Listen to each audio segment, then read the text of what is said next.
For me, a great leader is those leaders that have three levels of leadership under them, meaning I was a mentor for this leader and this leader was a mentor for another leader. So now we have three chains of leadership that started with me.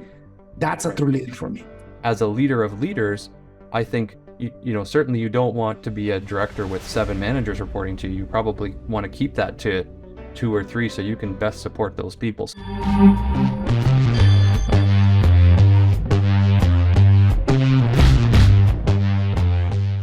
Welcome to the Leaders in Tech podcast. I am your host, David Mansella. This podcast was created to interview leaders in technology that are changing the world for a better place, especially for the organizations they're working for or they used to work for.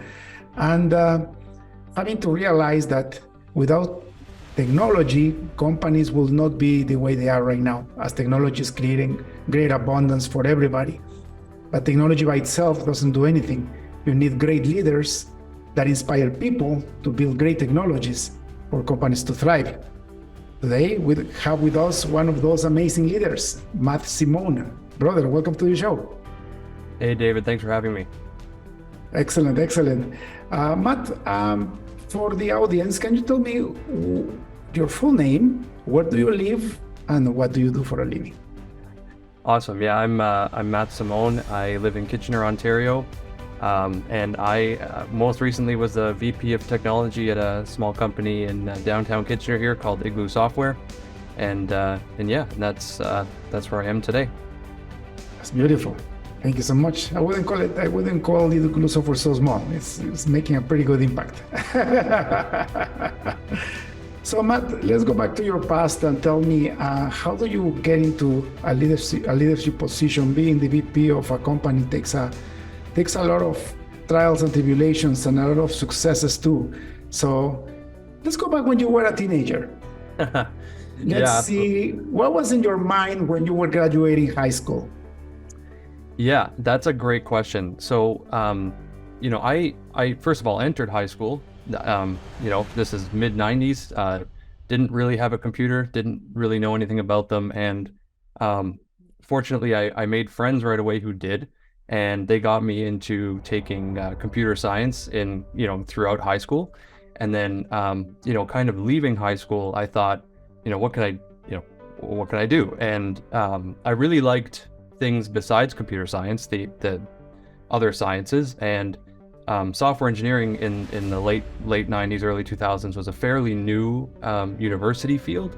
And so I felt that it was an opportunity to do not only computer science, but also all the physics and other sciences that make up an engineering discipline. And so software engineering was fairly new. It existed at University of Ottawa and McMaster University, and that's where I went. So I started it at McMaster in 2001.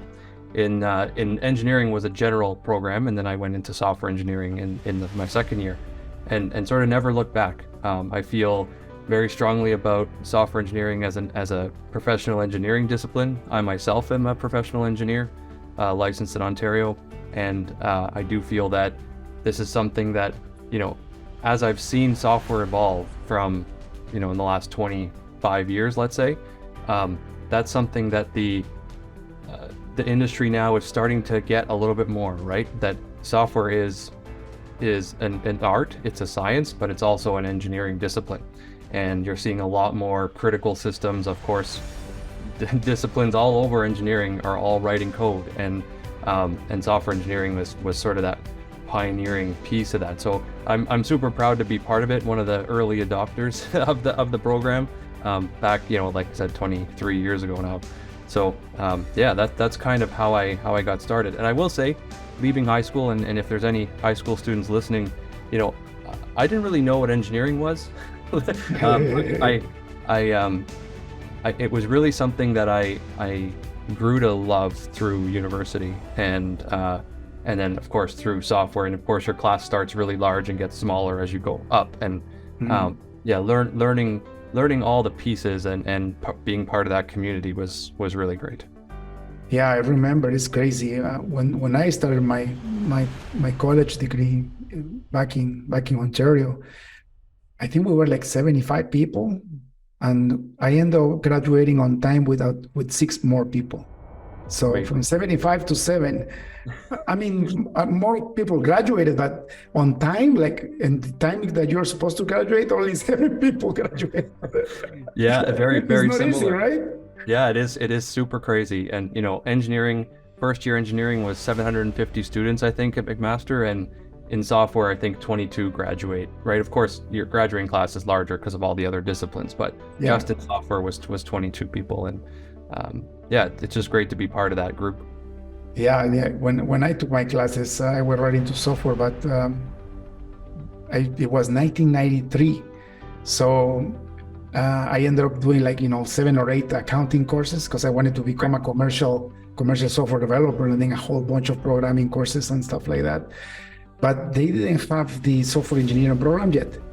That was developed later, because if you wanted to be an engineer, you had to become an electronics engineer or an electrical engineer, right? And then take some software classes afterwards. That's right. Yeah, and that's why I think I would have done electrical or computer engineering if software didn't exist. I love electronics and certainly tinker quite a lot, but software was a way of combining that and doing more of the higher level development. And software engineering at the time was a lot more focused on, and you'll know this for sure, was focused on writing good code, right, as opposed to Right. just getting things working. And I think in the industry has sort of flip-flop back and forth between just get things working and write beautiful code, maintainable and all these things. So yeah, it's certainly an industry that's still evolving and growing and changing all the time. Mhm. And the user interaction is so important, right? So it goes beyond having a beautiful machine.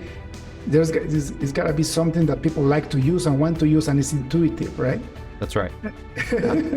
Absolutely. Yeah, and that's not easy, right? That takes real, and I say this to my teams quite often, and yeah, if anyone's listening to this, they would have probably heard me say this, is, the writing software, every time an engineer picks up a new ticket, a new feature, right? They're solving that problem for the very first time. It's not like an assembly line where you might be doing the same job over and over again. Every time you implement a new feature, yeah, you might be familiar with the code, you might be familiar with it, but you're solving that problem for the first time, and that's real engineering, right? And especially if you're thinking about scale and stability and security nowadays, especially, and all those things come together as making that a real tangible engineering problem to solve. That's beautiful. What did you do after university? Did you get into a co-op situation, or did you get a first? How did you get into a first job? Yeah, so I was in a 4-year program, and I did not opt initially for the co-op program. At McMaster, it was a 1-year internship program that was sort of between 3rd and 4th year. But I opted not to do that, and between 3rd and 4th year, I was looking for summer jobs and not having a ton of luck. And I walked into the career office in the engineering building, and I met with someone who I didn't know at the time was in charge of the co-op program. And I said, hey, there's a bunch of these 4-month or 8-month co-op jobs. I'm not officially in the program, but can I still apply? Like, what would happen if I applied? And she said that you should be in the co-op program. I said, how do I do that? And she said, just apply, don't worry about it. Yeah, and so I did. So I applied to RIM, or BlackBerry. It was RIM at the time, and I got a 12-month internship there. And honestly, that was kind of the turning point that enabled me to get the job that I got out of university. If I didn't get that position, I don't know where I'd be. I'd be somewhere, but certainly not. And I to this day, I don't know who that person was. And because I wasn't officially enrolled in the program, I didn't have the rigor around evaluations and credits, Right. and things. I sort of circumvented the process by getting an internship and just essentially deferring my 4th year to my 5th year, and then doing that work term. And that work term taught me so much. I actually split it between 2 jobs. I split it between a more internal service base. We were customizing devices for internal test purposes. And then my second half of that was testing the very first Wi-Fi BlackBerry, Wow. very first device that did sort of Wi-Fi calling, which actually that device never saw the light of day. It was never really launched to the market, but it springboarded the whole Mhm. Wi-Fi based phones, right? So Wi-Fi uh, revolution. yeah, it was 802.11b, super slow. Every access point did something different. It was a great learning experience, and that gaining knowledge of networking and that really helped me get my first job, which was at Alcatel, became Alcatel Lucent, which is now Nokia, in Ottawa. And so that internship was super critical. Whoever that person was, I think about it. I think about them, and I think about how I could thank them. Yeah. She's probably long retired. No, But if it wasn't for her saying what she said, don't know where I'd be today. I truly believe that God sends us angels to guide us through our life path, isn't it? Yeah, Because back then, absolutely. like landing a job at BlackBerry, I mean, back then, BlackBerry was the largest mobile company in the world, right? Absolutely. Nobody could compete with them. I mean, and they invented push notifications. They invented so many new technologies in which the giants of today, are resting on, right? Like iPhone and Android and all that. They all came right after the BlackBerry revolution, the mobile device revolution. Yeah, absolutely. And again, I was super proud to work there. I would have loved to get a job back there right when I graduated, but things change so often, and there just wasn't a suitable opportunity. But I was able to use that knowledge and start in QA at a role at like I said, at Alcatel, which was again, I spent 6 years in Ottawa and at that job, and it was great. But again, it was an opportunity where I was part of a large team. I was able to learn a lot, become a specialist in this one area of a service router platform. And you think about it, this is 2005, 2006, YouTube wasn't a thing. We were talking about, getting data to cell towers over T1 lines, E1 lines, right? 1.5 meg connections to cell towers. And nowadays you have multiple gig Ethernet. I know. It is, and it not that long ago, we were testing these massive router machines and switches that were, capable of doing 50 megabits a second across the switches, and now we're talking about hundreds of gigabits. It's just so crazy how much things have evolved. But fundamentally, a lot of the technology and the way things are done is sound from the early principles, and that's again, it was great to be part of that. Yeah, I remember. Do you remember when fiber optics came about and people started switching to fiber optics, and it was like, oh my god, this is so fast, this is awesome. I remember having a the early SFP things where you had you had your wired Ethernet and you had your SFP for your optical Ethernet, and you, of course, you could have 1 gig Ethernet over the RJ45 plug, but you can have it over fiber, and it was very different, and they didn't interoperate super well. And I mean, it was again quite the change. And if you think about it from a customer perspective or from a carrier perspective, they had these copper lines in the ground. They have to gradually migrate from old to new, and swap out underground cabling, or in some cases add, because you can't pull wire out of the ground super easily. So that migration feels like, oh, it was 20 years ago, but that happened relatively quickly, right? Yeah. About how quickly Netflix and YouTube and other services, over the top streaming services, started. These are things that couldn't happen without the internet providers being slightly ahead, or at least just in time to support those services. And so there was a ton of work that we would have done in the building routers and edge switches and the cell site boxes that sit in the concrete boxes that you see at the bottom of cell towers. Without those being ahead of the apps that were using those things, it's those things don't happen, right? And it's amazing how technology evolves, and this is why I'm making this podcast, right? To let people know technology is a big deal, and we need more leaders in technology. And if you think about it, like, I remember when people started talking about IPTV, internet-based television, and I'm like, this is almost impossible. Like, we used to get cable and it was all analog, and all of a sudden everything started changing. I remember In 2011, I decided not to renew my cable service because the internet service was so fast already in 2011 that I could actually pick and choose what I wanted to watch through my computer. Yeah, absolutely. And Absolutely. And when you think about even people getting rid of their home phone lines, that was, it's practically a throw-in now from Bell Canada and other providers around the world, and cell-based phone service is practically ubiquitous. It's crazy, but great. And I'm sure we've all had great leaders that got us there, and we've probably all had bad leaders that got us there. that you learn from too, right? Absolutely. Yeah, for sure. Tell me, how did you start learning about leadership in your career?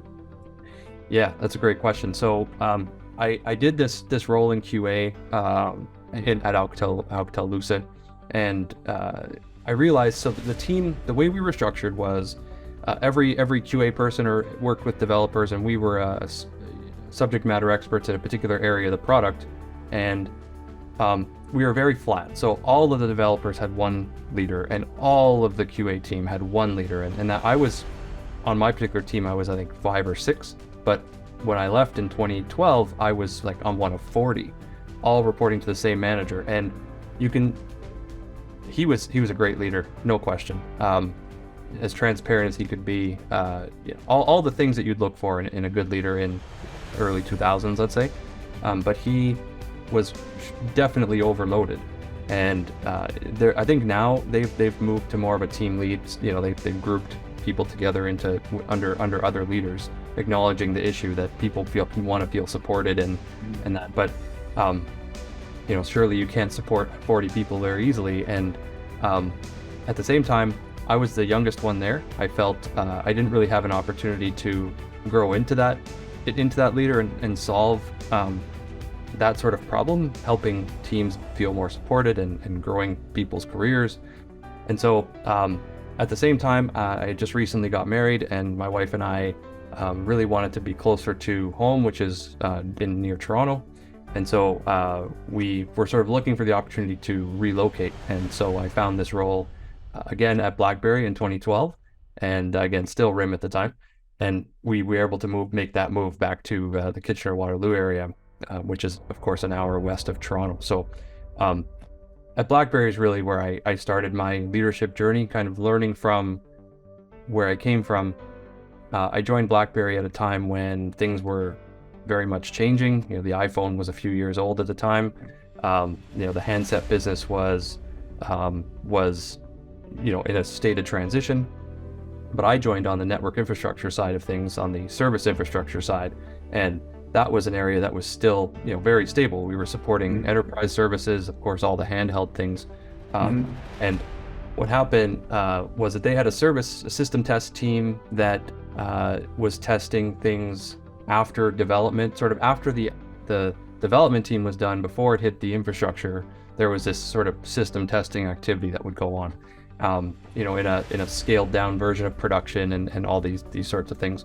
And so I joined that team in 2012, and that team, shortly after I joined, went under some more transitions where they started testing a lot more of the application side, and I took on this role of, I think they called it test integration, where we were essentially trying to combine all these things into one test environment.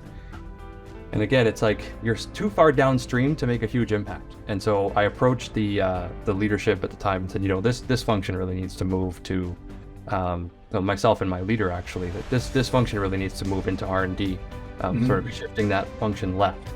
And in doing so, there was a bunch of new projects where I was able to take on a more technical leadership role, but then some of the people leaders were also leaving. And so I just sort of de facto took on this acting team lead role where I started getting people. And this is probably 2013.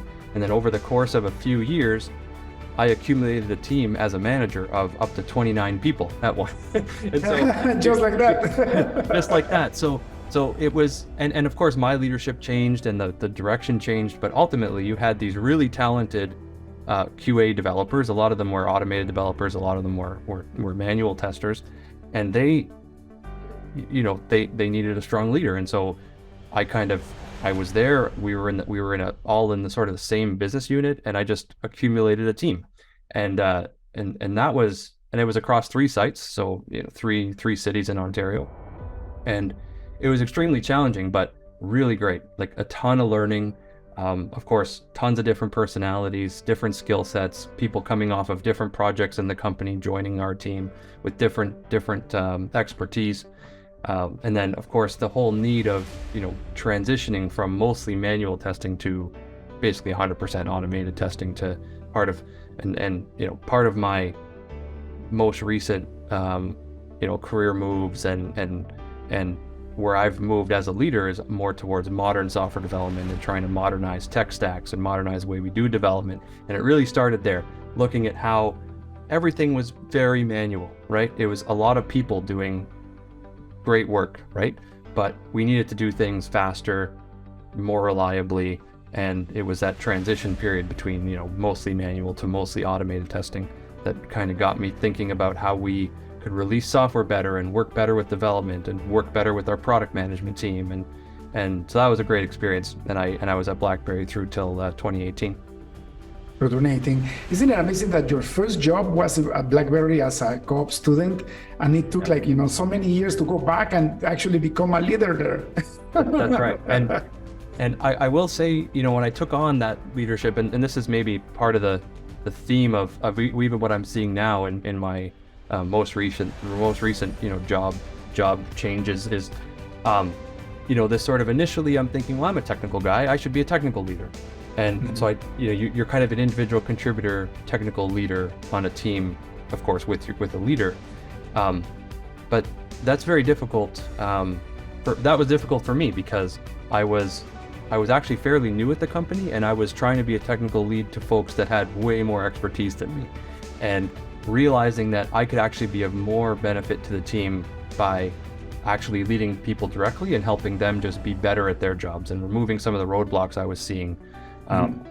Just being a leader who could talk technically, but also be very focused on people and retaining people. At the time, that was a challenge, right?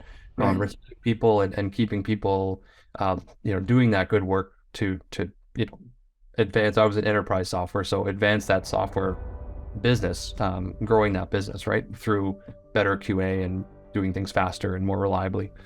And so it was that whole transition between being trying to be a technical leader, or someone who is only technical, to someone who is mostly just a people leader, I think was a important sort of realization for me that's where I was better suited. That's beautiful, and it's hard to do. Like for me, it was so hard to let go of my technology hat and put a leadership hat on, and it was actually hindering my business. As you know, I run a software consulting firm. Yep. And at the beginning, I started in 2005. By 2009, one of my mentors told me, you have to let go of your compiler. You have to stop doing architecture work. You are the leader of the company. And I just, my little head didn't understand that, right? I was so afraid to delegate. But once I let go, and I realized that I needed to have my worst developer being better than me. Yeah. Right? Yeah. And that's when everything changed. And I became a true leader when I was catering to the people. What do they need and how to inspire them? Instead of bossing them around, how do I inspire them to achieve a common goal? Yeah. For you, Matt, what was harder? Like, what was the hardest thing you need to learn as soon as you became a leader of that, of that organization? So I think, well, that organization was pretty well established, but we were trying to do something, on iOS and Android for the first time. So there's a lot of technical things we had to solve. But I think from a human leadership perspective, it was really, or at least the realization I made, and maybe this doesn't directly answer your question, but the importance of building relationships with your team members is so critical. Not only to, build up a reputation and have people trust you and have you trust them, but also just to understand, who they work well with, how they can grow in their careers by working with new people, because you've learned how they work best and what they like to do, and you can you can almost answer the question yourself when you say, what's next for you, or when this project's done, what's next, because you've built that relationship. And I think definitely going into as a fairly junior leader, I guess 10 years ago, making that realization was very important, I think. And I think most leaders do make that realization, and the earlier you do, the better. Yeah, actually, for me, it was realizing that the people that I had under me were not robots and they were not soldiers. Yes. They were actually, feeling human beings that had needs and desires, and they had also, ways to grow, and they got attracted by different things, and also different personalities. And how do you put them together so that their personalities get combined beautifully instead of lashing against each other, right? And exactly, and in some cases you want that sort of healthy conflict, right? You want people to have good conversations and that, but also you want to have a team that can rally behind some consensus and rally behind a decision that gets made because they trust each other, right? And there's a great talk by Lencioni about the dysfunctions of a team, right? And the lack of trust or lack of trusting a decision, trusting each other is like number one or number two on his list, right? It's super important, and being a leader to sort of know how to bring that team together and inspire the conversation, but then also get out of the way so that the real technical work can happen, I think is again super important. Yeah. Also, allowing people to fail in a small scale so they don't fail in a large scale, right? Like giving them the freedom to make mistakes and realize the mistakes and learn from their mistakes to move forward, to fail forward, right? And this is where I think a leader who's highly technical and can't let go of the technical pieces can hamper that, right? Because they always want things to be perfect or done their way. And then this is obviously a generalization. Not everybody's like this, but I think it is important, especially as you're growing more junior people, that you trust them and you give your team some leash, right? They need to understand and solve their own problems and come to you and other senior technical people for guidance, but not necessarily for all the answers. And that's one of the things I've noticed, and I see this quite a lot often. This is a bit of a side note to what you were saying, but I'm seeing a lot of, especially in times of economic challenges, right, where founder CTOs or founder CEOs who are highly technical, right, in looking for a VP of engineering or a director of software development, something like that, they're looking for someone who is also highly technical, like themselves, but also a fantastic people leader, right? And which is very hard to find, by the way. extremely hard to find, and also, I think what people in that role kind of forget is that everyone has specialties, right? If someone was a data expert and they became a leader, they could probably advise on data things, but they certainly couldn't advise necessarily on front-end things unless they were also a front-end developer in the past. But those are opposite ends of the stack. Finding a full stack, architect level technical person who can do all of that, but also is a fantastic people leader and wants to be both of those things is incredibly difficult. And so when I see that, or you see this all the time in job postings where they're looking for a VP who's highly technical but also a fantastic people leader, I would challenge them to think about what they have and what gaps they need to fill in the organization, rather than trying to just add to the strengths that they have. Filling the gaps with, strong people leaders, strong technical leaders. If you really have front end problem, you see a lot of software where they need to improve their front end. So hire a front end expert then, right? And so I think that's super important, is to, as a leader, look at where your gaps are. Look at yourself. What are you good at? And then what do you need? You probably don't need another one of yourself. You probably need to complement your. Yeah, and you take a great point. In my business, a big part of my success is when I started hiring my weaknesses. That's right. So I focused on my strengths, and then I hired my weaknesses. So I will hire an expert in the areas that I was not good at. And my whole company runs like that, and that's why we're so successful. And in leadership, especially in technology leadership, you need that. How can you become a leader of 2,000 people if you don't hire your weaknesses, right? Absolutely. Yeah, absolutely. And the best part of that too is that you may not even know how to do that, right? Like I may not know how to hire the greatest front end architect, right? But as a leader, you know what skills you're looking for from a competencies perspective, right? You know you're looking for someone who's adaptable and a good mentor and a good team player and a good communicator, and you're looking for all those things. You might need help evaluating the person's technical abilities, and that's okay.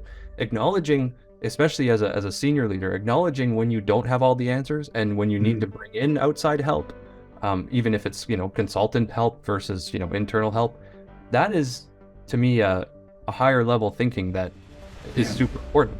It's possible that you have leaders that think they can do everything or think they're kind of afraid to show that vulnerability. For me, I want people to, I want to get the best help I can get. I don't necessarily want to be the one with all of the answers.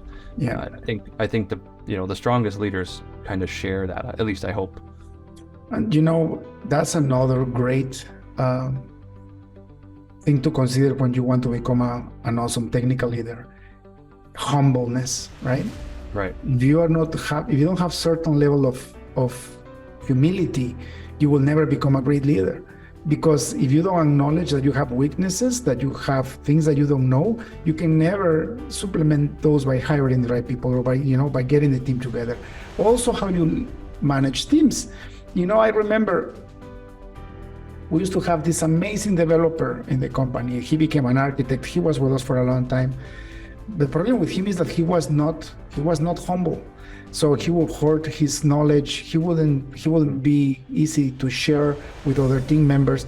And then eventually, he ended up being redundant because he wouldn't go out of this, I am the best and I know what I'm doing and leave me alone, instead of sharing knowledge and building a team behind him. And he could never pass a transition, And also for people like that, it's a sad world, right? And eventually he rendered himself obsolete at the company, because if you want to build a great company, you have to be able to share and to inspire others and also to train others. For me, a great leader is those leaders that have 3 levels of leadership under them, meaning I was a mentor for this leader and this leader was a mentor for another leader. So now we have 3 chains of leadership that started with me.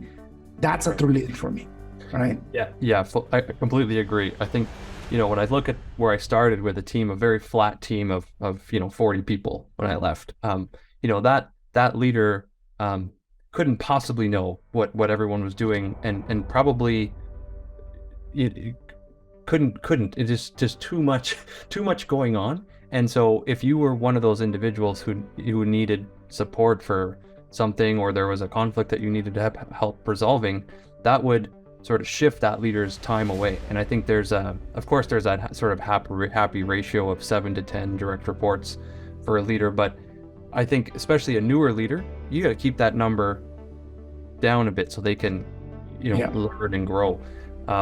As a leader of leaders, I think, certainly you don't want to be a director with 7 managers reporting to you. You probably want to keep that to 2 or 3 so you can best support those people. So I think there's definitely a lot of best practices that, early on in my career, I wasn't experiencing a ton of, but you learn and, continue to get better and continuously improve. And certainly as I'm building my organizations out, the more I see more junior leaders with massive teams, the more I think that we can do better organizationally to support those people.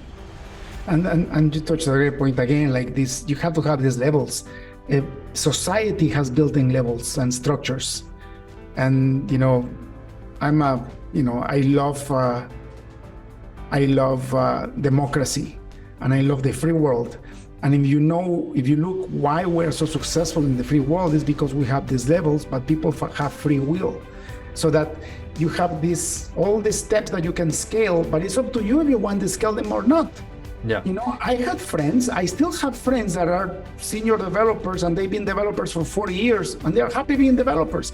They did not want to upgrade their skill sets, which is fine as far as leadership is concerned. But the free world allows you to do that. But we need the scales, right? Yeah, and I would even go a step farther in terms of those levels, as it's an organizational or company-wide even, depending on the size of the company, alignment that's needed, right? Like as a VP, I want to be aligned with my VPs across the business. And I think about my first team is my team of peers. And my directors, I'd want them to make sure they're interfacing and are aligned with the directors around the business. And so if different parts of the business have different leveling and different structures, it makes that alignment more difficult. And of course, we both know alignment across the business is critical to the success of the business, especially the growth in a scale, in a scale up scenario. That's super important. And so when you're missing that across the business, and those levels are sort of disjointed, that's a potential recipe for challenges, right? I wouldn't say disaster, but it's possible challenges, right? Absolutely. What did you? I'm pretty sure you had to let some people go at some point in your career. That's for me one of the hardest things to do. How do you handle that when your company's shrinking or somebody's not performing or you just need to do restructuring? Yeah, I mean, I'll rewind to my BlackBerry days. I had, and I'll never forget the day, it was April 3rd, 2016, where I had to take my team of 29 people down to like 8 people. I found out about it on the Friday before Friday before Family Day, which is mid-February. And so I had a couple months, I had about a month and a half to sort of figure out how I was going to build a team of let's say 8 people. And who of the 29, 5 of them were students, so not like ignoring the students, but 24 full-time people having to go down to something like 8 people. It was incredibly challenging for me as a manager who was taking direction from, I was reporting to a VP, again trying to work across the business into the development organization to try to figure out what we needed, where we needed to go, trying to keep the strategy in mind of building a team that was a fraction of the size. Ultimately, where my head went was straight to work on figuring out who I absolutely needed as a core team. We're thinking about automation. We're thinking about doing as much of the work as we're still doing, but in a better way. So once I figured out who those 8 people were, and honestly, I don't think the others would ever know this, but I was basically interviewing across the company on behalf of these folks. I tried to place as many, so BlackBerry had open roles.